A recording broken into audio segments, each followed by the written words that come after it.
সবাই ভাবছেন এত মাছ মাংস কেন? কে বলতে পারবে কেন এত মাছ মাংস আমি সকাল সকাল নিয়ে বসে পড়লাম?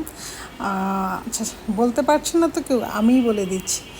আজ হচ্ছে আমার বাসায় কিছু গেস্ট আসবে, যার কারণে সকাল সকাল কিছু মাছ মাংস ভিজিয়েছি। এখন কিন্তু সকাল প্রায় 6টা বেজে গেছে, আর সকাল সকাল আমি রান্না চড়িয়ে দিলাম। এদিকে করে নিচ্ছি গরু মাংস দিয়ে আলুর ঝোল, তার সাথে আছে ডিম ভুনা।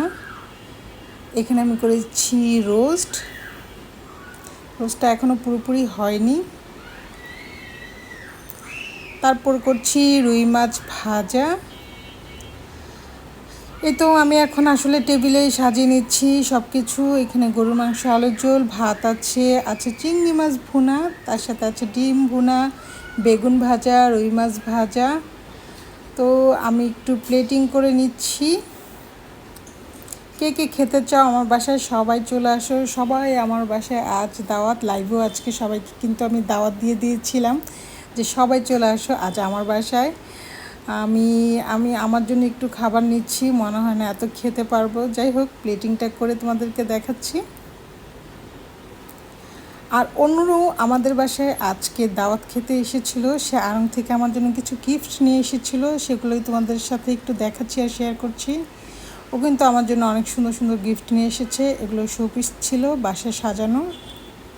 তার সাথে ছিল একটা ছোট্ট ক্যাকটাস গাছ। গাছটা দেখে তো আমি সেই খুশি হয়েছি, কারণ গাছ আমি অনেক অনেক অনেক বেশি পছন্দ করি।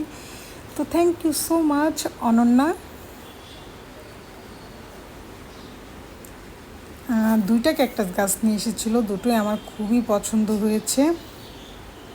তোমাদের কার কেমন লাগলো অবশ্যই জানাবে অনুর গিফটটা।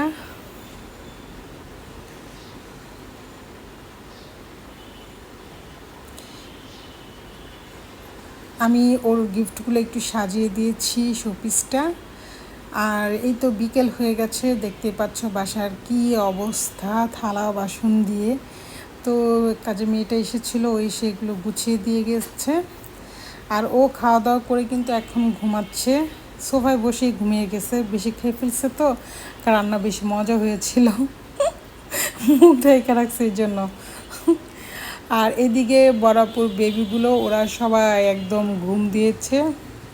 এখন প্রায় 4টা বেজে গেছে। আজ কিন্তু ফ্রাইডে ছিল, আর ফ্রাইডেতে মোটামুটি সবাই আমার বাসায় এসেছিলো।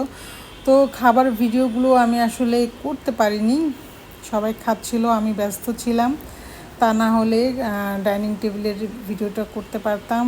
এই তো প্রায় বিকেল হয়ে গেছে। আল্লাহ হাফেজ।